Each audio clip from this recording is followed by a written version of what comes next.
Welcome to another episode of Fight the Burnout. Today's going to be nice and fun. We have Brendan Griffith again today. He was with us a while back. If you haven't checked that episode, it is further back in our log from about mid last year, where he talks about his story about having a heart attack at home, being SWAT level. Cardiac arrest. Cardiac arrest. Sorry, cardiac arrest. There you go, Brendan. See, that's why you're here. So having a cardiac arrest, and literally dying, but then coming back to us. And now he does some pretty cool stuff, which our ride, which is why he and I are talking today, the ride that we have going on in May in Arizona, going through the Four Corners area.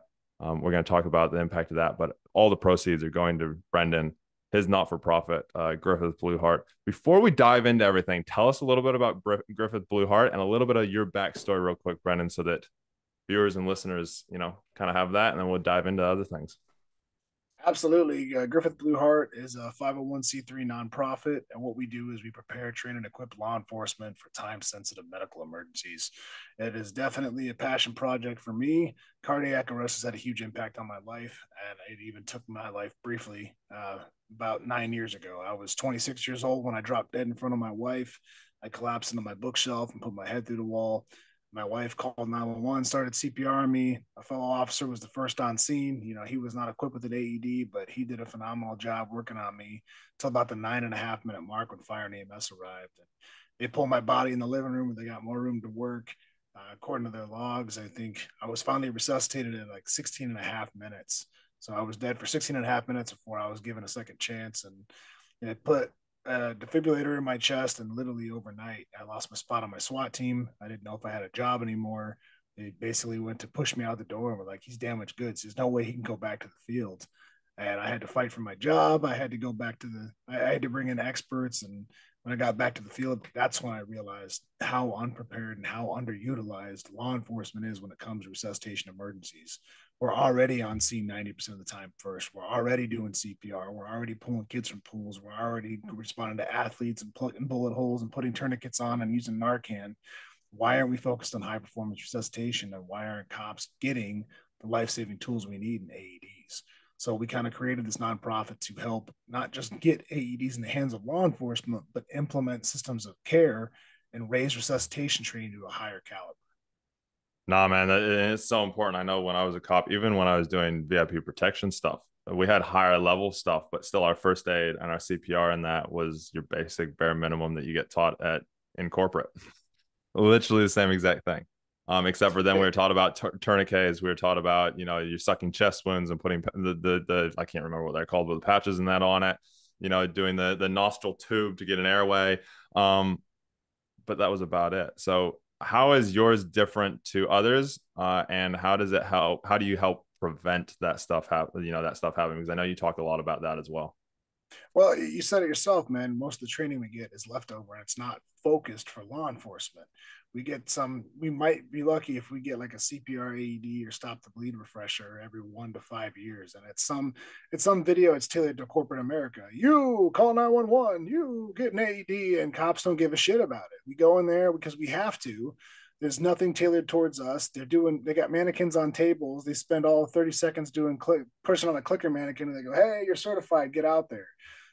It doesn't reflect the reality of what we do in the real world. When you come first on scene and that mom hands you her blue baby and tells you to save her with tears in her eyes, when you're sitting there questioning your skills, am I doing back slaps? Am I doing two fingers? Am I doing, wait a minute, that's for choking. Is this for, we don't want you questioning your ability in those moments, trying to remember that PowerPoint you weren't paying attention to. And one of the things that we found, my background and my training staff's background is all heavily in tactics and SWAT. And we found that the SWAT teams and law enforcement train extremely hard when it comes to your active shooter scenarios, your hostage rescue, your barricade situations. And we use what's called reality-based training scenarios. We make it as real as possible. We use sim rounds, we use bleeding simulators, we bring in actors. And those are always the most beneficial styles of training because you're triggering your parasympathetic nervous system. You're being put under stress and you're giving your mind a blueprint to operate in when you're in that level in the future. So getting those adrenaline dumps, getting those cortisol buildups in a training atmosphere helps you perform better when the real thing happens. So we said we need to bring this level of training to resuscitation. So we started looking at the numbers, and it's like, all right, in the U.S. we had 1,100 fatal police shootings last year. 697,000 Americans died from heart disease. 91,000 Americans died from opiate overdoses. And we've also got hemorrhage control. We've also got, you've got drownings. You've got all these excited delirium cases, all this stuff that we're on scene first for all the time. What are we more likely to run across? You're gonna save far more lives than you're ever gonna have to take in law enforcement. That's just the true fact.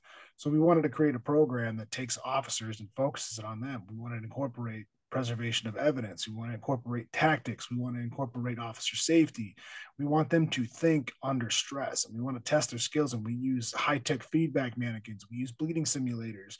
We have actors screaming in their faces. It's very different when you're doing CPR one-handed on an overdose patient. The uncle's in the room with the warrant that you've arrested 2 months before.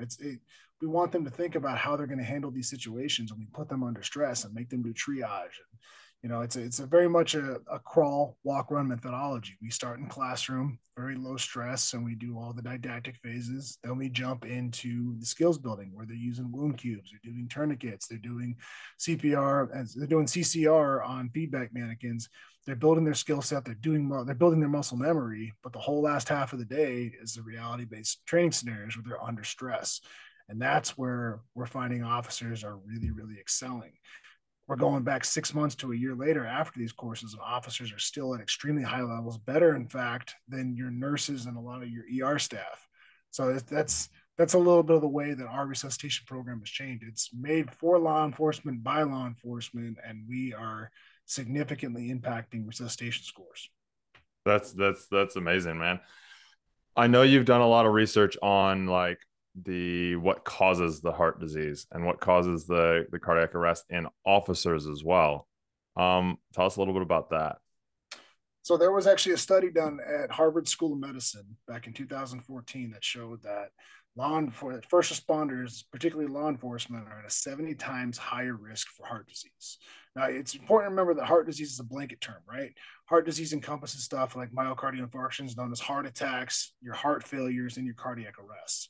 They're very different, but they're under the same umbrella. So where a heart attack is a plumbing issue, like you've got a clogged artery and a section of the heart's not getting adequate blood flow, those are 95% survivable. Those are plumbing issues. Then you have cardiac arrest, which is what I have, which is an electrical issue. Imagine you plug in that Christmas tree and it shorts out on you.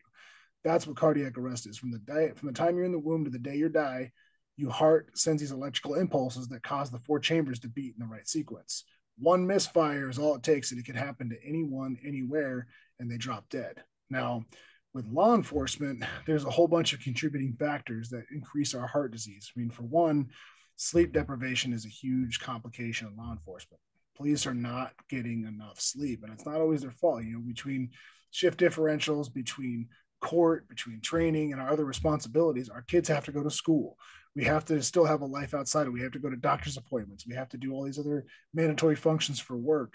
So a lot of times officers are sacrificing sleep. So sleep deprivation, sleep is how your body heals. It's how it works off a lot of chemicals. It's how it does a lot of great things. So one, cops aren't getting sleep. To compensate for that, we go into caffeine. Some cops go into alcohol. Some cops go into nicotine. I mean, they think that relaxing is sitting at home cracking open a cold beer in front of the TV. It's not relaxing. It's not working off the chemicals you go through. And when we talk about the overactive endocrine systems, the average citizen sees about 3 to 8 critical stress incidents in their lifetime. That's a week, maybe a shift for some cops. I mean, it's the reality of it. Every time you do a traffic stop, every time you make contact with the subject, they reach for their wallet, you're getting cortisol dumps, you're getting dopamine dumps, you're getting norepinephrine dumps. All these chemicals are building up in your body, and you're supposed to work out and you're supposed to get adequate rest and have good diets in order for those to break off. But we're going to the gas station and grabbing a burrito. We're going to Taco Bell or whatever, which is quick because we're tired. We didn't have time to pack a healthy lunch. We're not working out after our shifts to burn those chemicals off. So these things build up on our bloodstream, and we're also going in extreme environments. I work in Arizona. You're going from 120 degrees back to your air conditioning, and then you're in a foot pursuit. Then you're going to be inside for a little bit. And the northern Arizona parts where it's cold, you got guys that are working in ice and going back to their heated car. The body's not meant to go into that constantly, those changes and those shifts. all these different things start working, compounding against officers. The stresses of the job, the stresses of your administration staff, all these things keep going and going and going, and it compounds and it takes a toll on you. And a lot of officers are dying within 5 to 10 years of retiring because their bodies don't know how to react to that sudden shift. They're used to this marathon, decades of spikes in chemicals, heart rates getting jacked up, having to perform under a little stress, and all of a sudden their bodies don't know how to react to it. They're going into shock, and they're having strokes, they're having heart attacks, they're having cardiac arrests, and it is our number one cause of death. We lose 17 million people around the globe every year from heart disease. Yeah, I also know that isn't it law enforcement also have, and you might know this, you might not, but I've heard it and read it. Officers have like the highest rate of cancer as well due to all the chemicals and all the same similar things as well, isn't it? I would argue that firefighters have much higher rates because of all the chemicals and carcinogens that Ah, they're yeah, the exposed to in breathing. their job.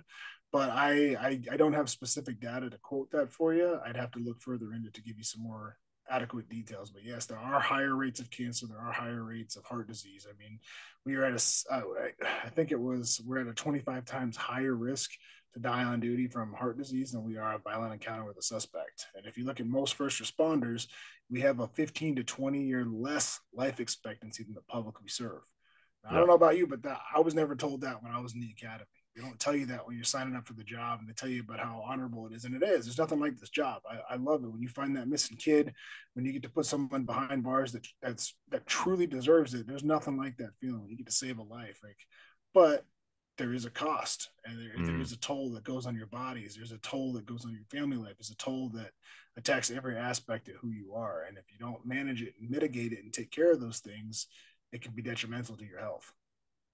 And this leads us into the ride because I know I teamed up with you, Brennan. I reached out to you. I was like, look, dude, I want to give you the proceeds. I want to initially it was I just want to donate some money from the ride from every person that purchases it. And I was like, screw it, we're gonna make the proceeds, every proceed from it, anything that's left over, all of it is gonna go to Brendan because what he's doing is making such a difference. And the reason I chose the ride, and I'd love for you to ask me some questions and stuff around it as well, Brennan, that might pop up for you. I know you don't ride, but we are looking for intermediate riders, people that do ride a bit, because it does. Harley Davidson had a study done back in 2016, I think it was, by UCLA, compared riding to driving a car. Same road, same distance, same time, same people. And what they found is that in a 20-minute motorcycle ride, it increased the heart rate up to 11% and boosted adrenaline up to 27%, which was comparable to light exercise. Like you said, Brennan, doing some exercise after work is massive, but you don't need to be super strenuous because if you're too strenuous, too regular, I'm a huge fitness person and you can't overtrain, but you can under rest. And so as a cop, you're at that high rate all the time anyways, and then you go to the gym and you destroy a session for 2 hours and your heart rate's up there the whole time. Maybe you go do CrossFit, and it's great to do it, but not every single day as well. And that's where this comes in, is 11%. It's like light 27%, sorry, adrenaline. It's like light exercise. 15 minutes is a good one to do, but then also having those bigger ones as well for other things helps burn things, helps balance things out in a healthy way. You were going to say It something, Brendan? makes sense. No, it makes sense to me. You got to incorporate balance. You have to incorporate reflexes.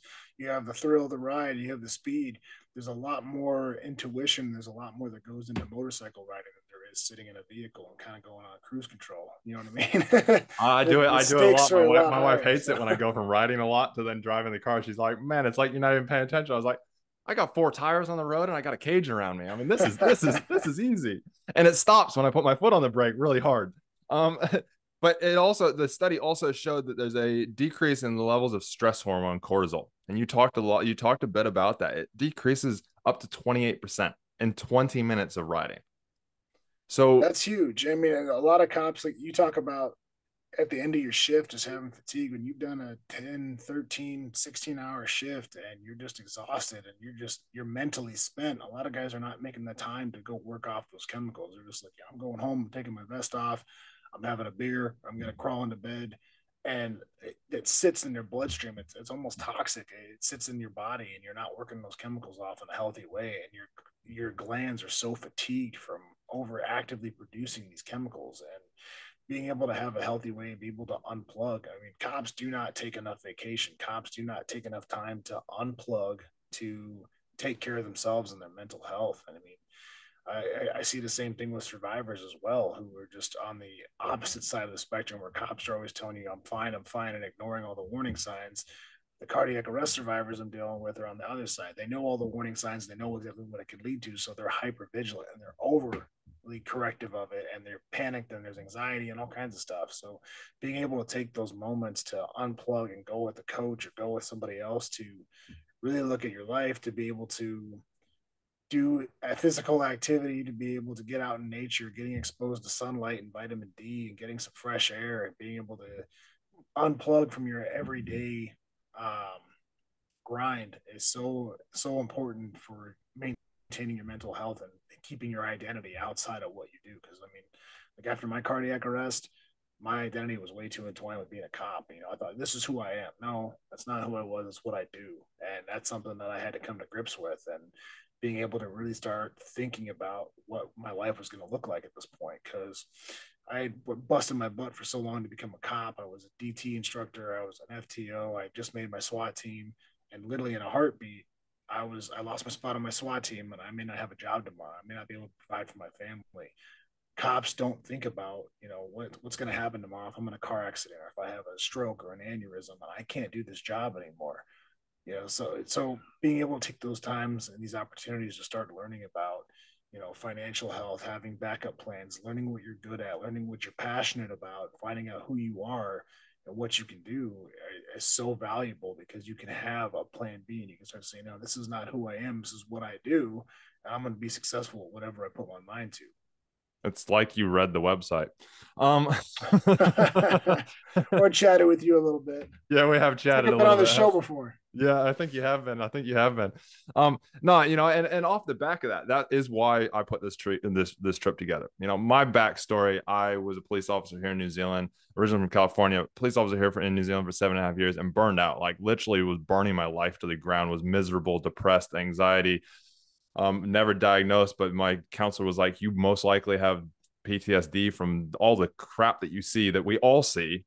Literally, you talked about it. We see traumatic stuff literally every single moment of every day we're on shift. We're literally just sitting in the car, we're experiencing trauma because we're not sure if somebody's going to walk up to the car or not, especially these days in the US with the ambushes and all the different things happening. And so really being able to go back to that. And so what I did is I literally took a motorcycle trip. I took 2.5 months and I rode around the Southwest and some of the areas where I'm taking people in May. I'm taking people back there because they were so impactful for my mental health journey and me to really align into myself. And so we're going out into nature. We're gonna go to the national parks. We're gonna go to the petrified forest, which actually I haven't been. I went to when I was a kid, but didn't on a bike because we want to see new things as well. And we're gonna go to some places that the scenery is so unbelievable, like Mexican Hat, the red cliffs, the hills of Colorado, Sand Dune National Park, if we're lucky enough, because taking that in and appreciating the nature calms the adrenal systems down again. We start to get back into that gratitude of shit, man. We have a world that is amazing, not shit. Where's the next bad guy? Plus, you add all on top of that. You know, I'm vetting everybody that comes. You have the business people that are coming as well. My mentor who's coming along is the very first one to sign up. He heard I was doing it. He's coming down a 10-day trip here with me in New Zealand. He's like, yep, dude, I'm coming because you organize cool shit and we have lots of fun on bikes and we talk lots of fun things. And that he has been a business owner and entrepreneur for over a decade. Yeah, well over a decade now. He runs masterminds. He helps people make millions of dollars. He's coming along. And so you have, and also other business professionals, border patrol guys, ex-military, so that you can better yourself within that as well. So you really, like you said, you disconnect from shit, this is who I am, to this is what I do. So you see, and we network, and we're calling it now a mastermind as such, because we are going to literally help all of each other grow and develop during it. And I'm excited I'm excited to get you, Brendan, up to Sedona as well to give, talk to everybody about what you're doing. We've got some cool sponsors I can now announce. We've got Earplug. Um, they do all the motorcycle riding earplugs and concert earplugs and that. So you put them in, so it reduces the decibels by 24. So you reduce the decibels by 24. So when you're out running, when you're at a concert, you don't fucking walk away with those ringing ears. Well, on motorcycles, we're getting the motorcycle ones. So when we're riding with those loud fucking pipes, your ears aren't ringing at the end. So you save your hearing so you can actually hear. They're great as well for, for on the job, because you can still hear people if you need to. But if you're in those like SWAT type situations, they help out in that. So we've got that sponsor. Yeah. Yeah, well, nice. Yeah, you've got the so we've got the little in-ear silicone ones. I've been using them for about 5 years now, and they saved my ears riding, man. But it's all about really reinforcing who you are. And so I'm going to take people through parts of my program as well during it. We're going to have information tonight's talking about the sleep side of stuff, doing little exercise things, doing those hikes to kind of burn down some of those chemicals and really reset the body over 7 days. Plus, it's VIP.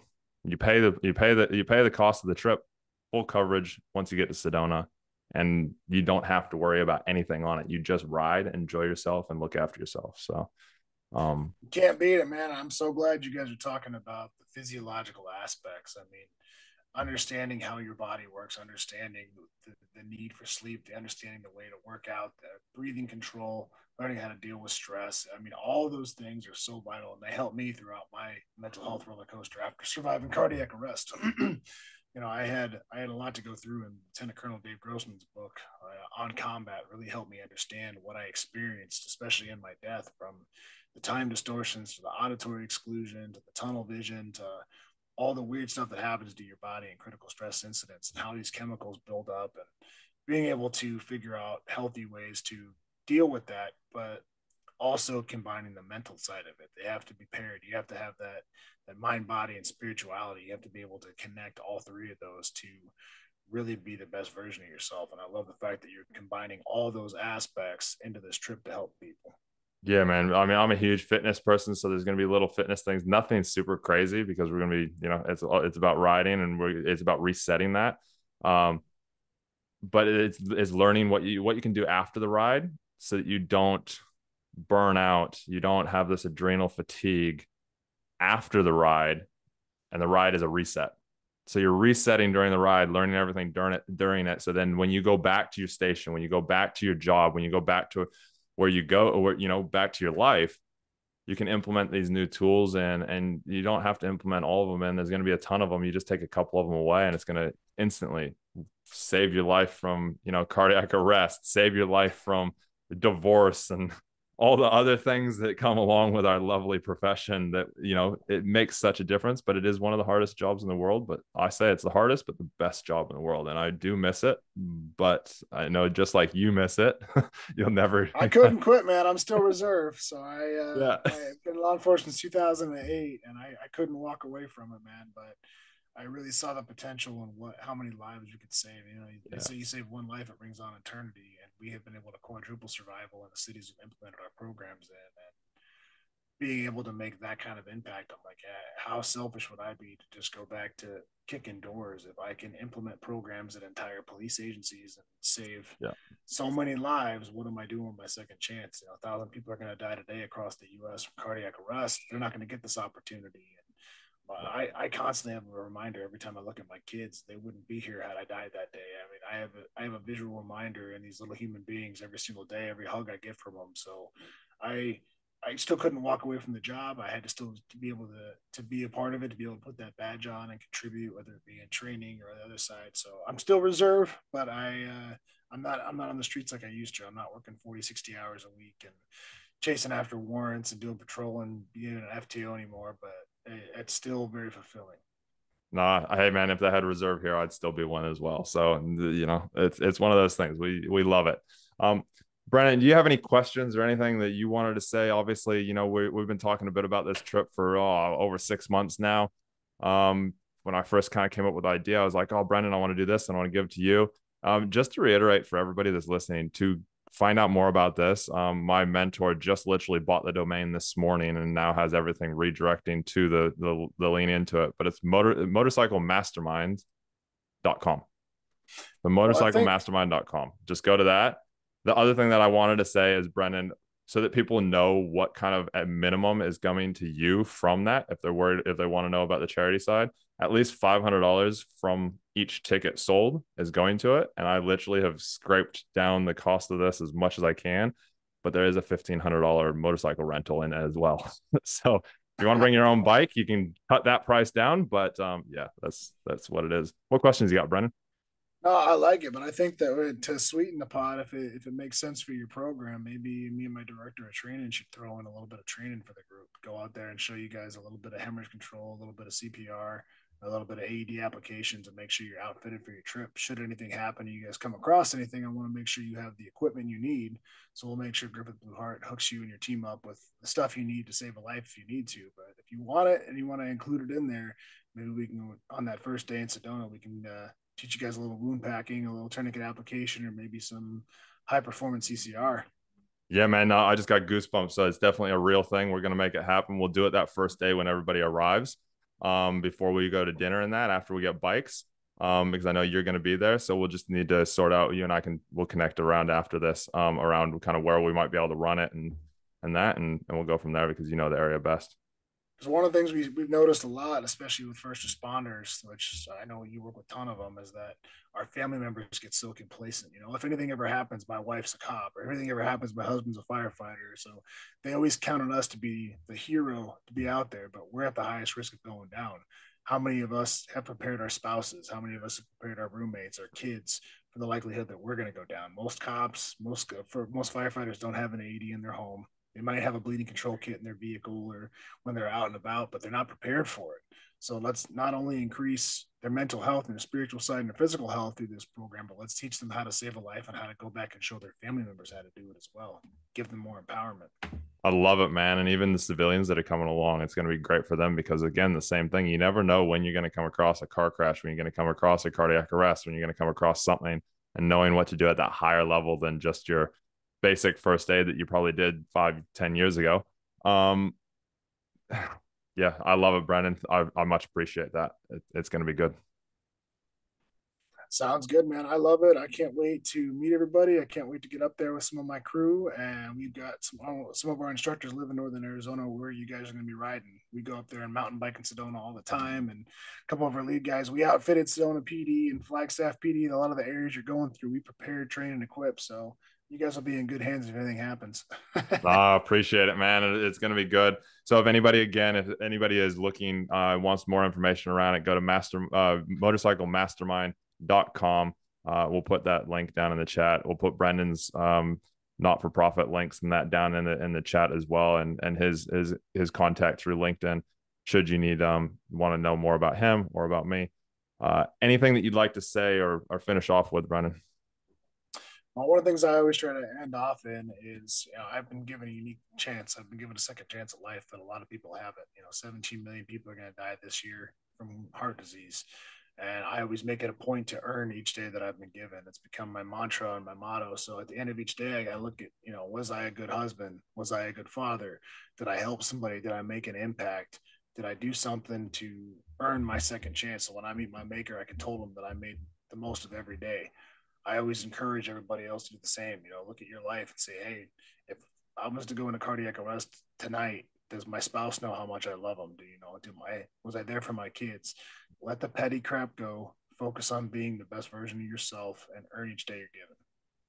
I love that, man. It's a great finish. I love how you keep saying be the best version of yourself. After I went through my stuff, that was it. I want to help people be the best version that they possibly can be.